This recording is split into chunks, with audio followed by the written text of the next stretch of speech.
Not Marbles, Nor the Gilded Monuments by William Shakespeare.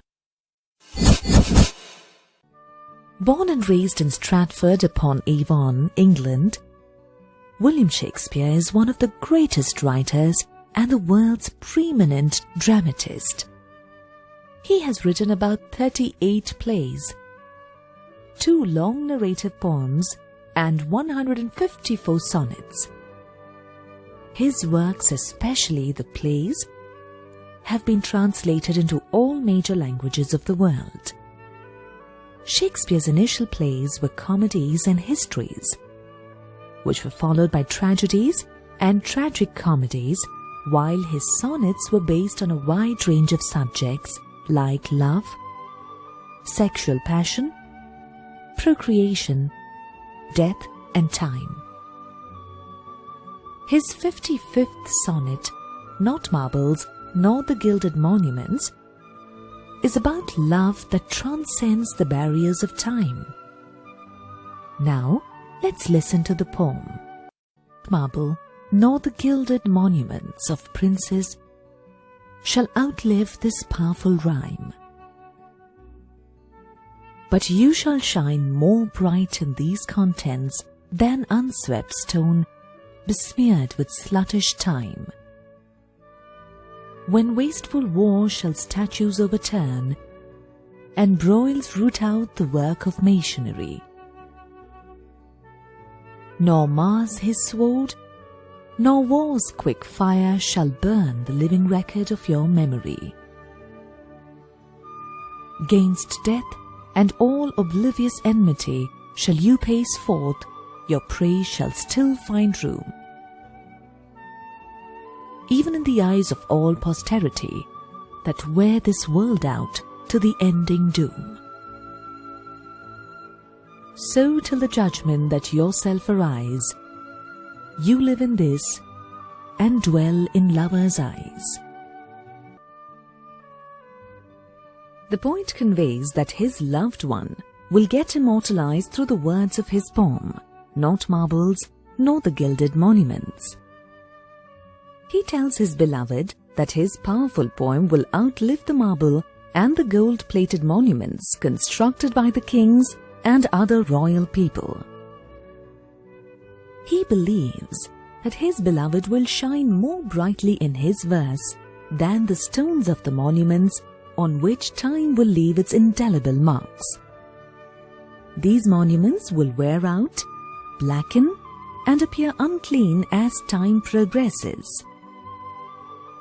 In the next 4 lines, the poet explains how his love will stand the test of time even when every other man-made structure crumbles down.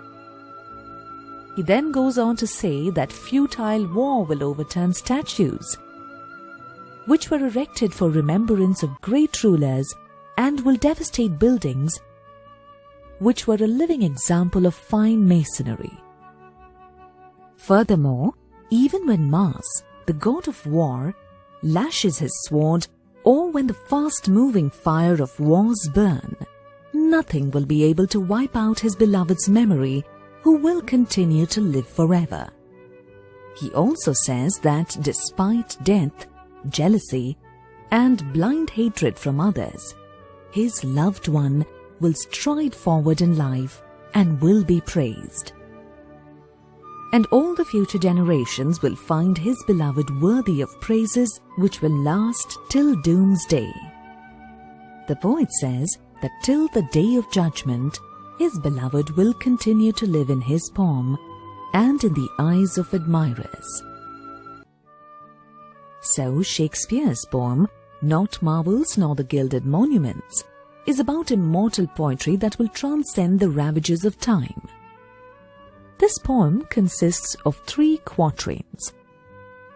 Each quatrain is a stanza consisting of 4 verses, which elucidates an idea about immortality.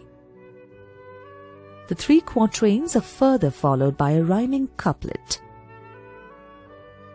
In quatrain 1, the poet compares the immortality of his poetry with grand monuments. He insists that the monuments will perish, but his powerful poem will outlive all man-made structures. He expands on the same idea in Quatrain 2 and explains the wars will ravage the monuments, while the poem will serve as a living record of the memory that is undestroyable by anything. In Quatrain 3, the poet expands on the immortality of his poem.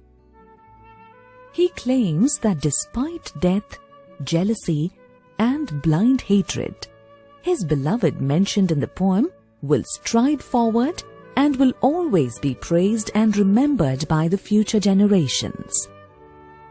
In the end, the rhyming couplet consists of 2 verses, sums up how the poem will immortalize the poet's beloved. Shakespeare has written Not Marbles Nor the Gilded Monuments as a sonnet. A Shakespearean sonnet is a 14-lined poem that is usually written as iambic pentameter. Iambic pentameter describes how a particular rhythm is established by the words in a line of a poem. A rhythm is measured in small groups of syllables known as feet. The word iambic in iambic pentameter describes the type of feet that is an unstressed syllable followed by a stressed syllable. The word pentameter indicates that a line has 5 of these feet. The rhyme scheme of this sonnet is A, B, A, B, C, D, C, D, E, F, E, F, G, G. Another literary device alliteration evident in this phrase, when wasteful war, enhances the musical quality of the poem. Shakespeare's sonnet is prophetic when it claims that the poem will withstand the test of the time. It leaves the reader with a feeling that expression of love through verses is the most beautiful thing in the world.